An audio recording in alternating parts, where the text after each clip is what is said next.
जय हिंद दोस्तों, मैं सुमित सिंह और आप सभी लोगों का एक बार पुनः ईडब्ल्यूएस में स्वागत करता हूं। मैं उम्मीद करता हूं कि आप लोग काफ़ी अच्छे होंगे, मस्त होंगे, ज़बरदस्त होंगे।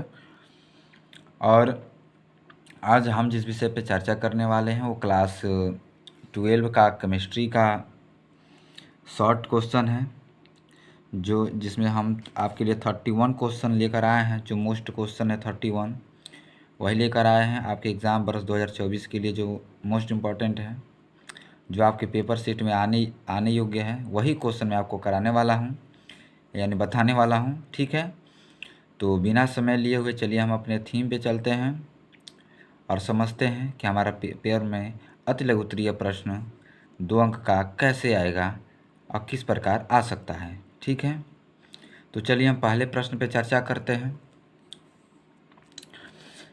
अति लघुत्तरीय प्रश्न 2 अंक का आपके पेपर में पूछेगा। ठीक है, अब इसमें देखिए, यानी एक प्रश्न 2 अंक मिलेगा।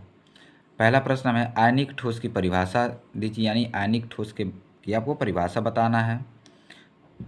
दूसरा कह रहा है रिक्तता को परिभाषित कीजिए। तीसरा है 0.6 सेल्सियस ताप पर 0.45 ग्राम ग्लूकोज को 250 मिली जल में घोलकर विलयन बनाया गया। इसका प्रासरण दाब क्या है? कोष्टक में है R equal to 0.00281 millilitre वायु 1 डिग्री मोल।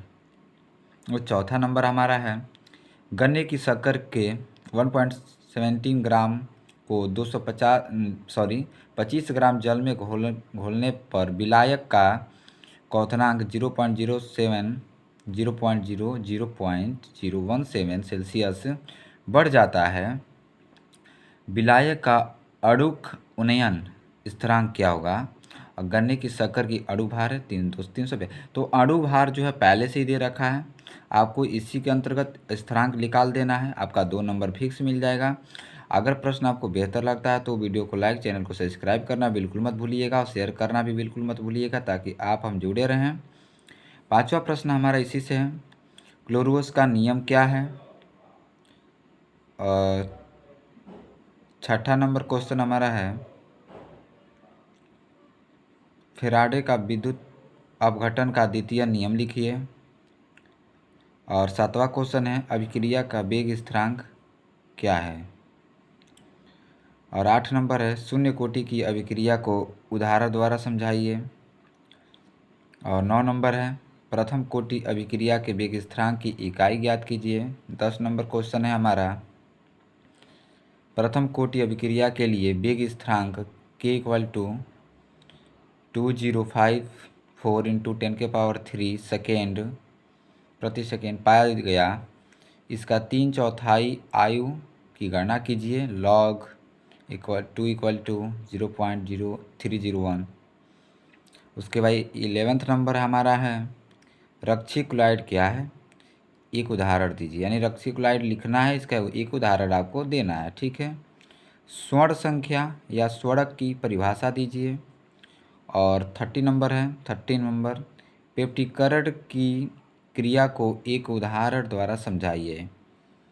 एक उदाहरण द्वारा समझाना है आपको। और उसके बाद 14 नंबर है अक्रिय गैसों की 2 प्रमुख विशेषताएं लिखिए, यानी अक्रिय जो गैस होती हैं इसकी 2 आपको क्या लिखना है? प्रमुख विशेषताएं लिखना है। तो यदि आपको वीडियो पसंद आता हो, प्रश्न आपको बेहतर लगता हो आपके एग्ज़ाम के लिए, तो वीडियो को लाइक, चैनल को सब्सक्राइब करना बिल्कुल मत भूलिएगा। और चलिए हम आगे बढ़ते हैं। यहाँ पे please like and subscribe my channel. Video को लाइक और सब्सक्राइब ज़रूर मत कीजिएगा, ज़रूर कीजिएगा। ठीक है, सॉरी थोड़ा मिस्टेक हो जा रहा है। जय हिंद। आप लोग के मैं फिर दोबारा से आपका नेक्स्ट पेज पे चलते हैं। नेक्स्ट पेज हमारा यहाँ से स्टार्ट हो गया है। तो अगर वीडियो पसंद आया हो तो वीडियो को लाइक ज़रूर कीजिएगा। चलिए आगे बढ़ते हैं। लेंथोनाइट 15 नंबर है लेंथोनाइट तत्वों के 2 उदाहरण दीजिए। इनके 2 मुख्य उपयोग, यानी कि जो लेंथोनाइट तत्व है उसका उदाहरण देके उसके उपयोग के बारे में आपको लिखना है। ठीक है, और इसमें देखिए प्रश्न आपसे करता है रासायनिक समीकरण से क्या होता है जब, समीकरण केवल आपको लिखना है। ठीक है, इन दोनों का ऐसे आपके प्रश्न ऐसे ही प्रश्न आपके एग्ज़ाम में पूछेगा। तो जैसे दिया है अम्लीय पोटेशियम डाइकार्बोक्रोमेट की अभिक्रिया फेरस सल्फेट से होती है तो क्या होता है, ये पूछ रहा है। तो आपको रासायनिक अभिक्रिया निकालना है। आगे कह रहे हैं क्षारीय माध्यम में पोटेशियम परमैंगनेट की क्रिया एथिलीन से होती है तो क्या होता है। ठीक, अब 7 नंबर हमारा जो 17 नंबर क्वेश्चन IPSC क्वेश्चन है, आप देख सकते हैं K4 फिर बड़ा कोष्टक है F फिर छोटा का CN फिर 6। अब उसके बाद ये आपका है 18 नंबर क्वेश्चन। तो आपको इसको IPSC नाम बताना है। फिर हिंदी में यहाँ पे दे रखा 19 नंबर में हमने आयरन 3 और हेक्सा साइनोट फेरेट 2 हो। तो इसका ये आप किस IPSC नेम होगा, इसका क्या होगा, आपको इस भाग में रूपांतर करके बताना है, यानी इसका इस भाग में, इसका इस भाग में।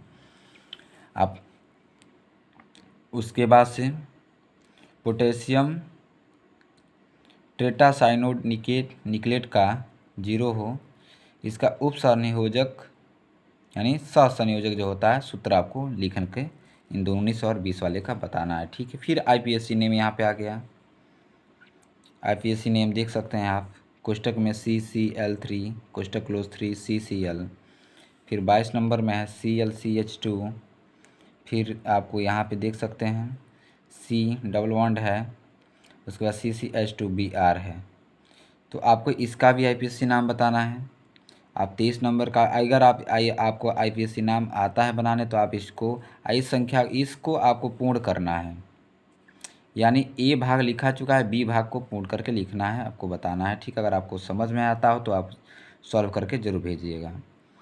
24 नंबर क्वेश्चन है हमारा एथिल ब्रोमाइड की किसी एक नाभिक स्नेही प्रतिस्थापन अभिक्रिया का समीकरण लिखिए।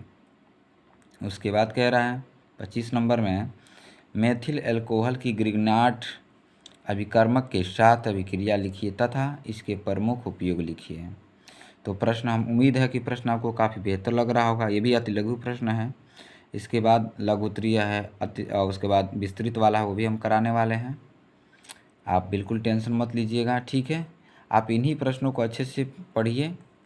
मैं बता रहा हूँ कि आपके एग्ज़ाम पेपर में यही आएगा, इससे बाहर आने वाला नहीं है। ठीक है, चलिए आगे बढ़ते हैं।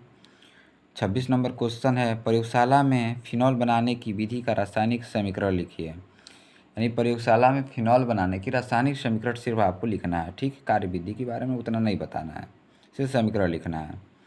27 नंबर है रीमर टीमेन अभिक्रिया को समीकरण सहित लिखिए।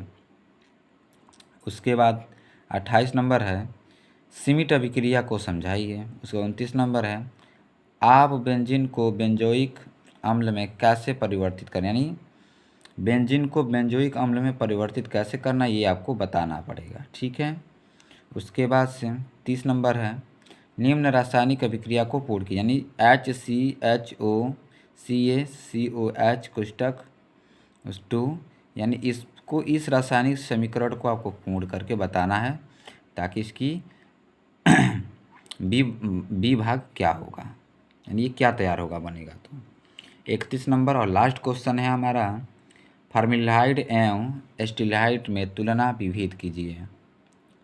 यानी फॉर्मिल्डिहाइड और एस्टिल्डिहाइड में आपको तुलना करके बताना, नहीं बीच में कॉमन करके इधर इधर हेडिंग करके बता देना। ठीक है, तो आपका यहाँ पे ये ख़त्म हो गया प्रश्न। और मैं आपको फिर बता दे रहा हूँ कि अगर पसंद आया तो लाइक और सब्सक्राइब करना बिल्कुल मत भूलिएगा, नहीं पसंद आया तो छोड़ दीजिएगा वैसे ही। ठीक, कोई दिक्कत नहीं है। और आप अपनी तैयारी कीजिए, मस्त रहिए। फिर हम मिलते हैं नेक्स्ट वीडियो में, तब तक के लिए जय हिंद। आप लोग अच्छे से अपनी पढ़ाई में जुड़े रहिए, पेपर की तैयारी कीजिए। जय हिंद दोस्तों।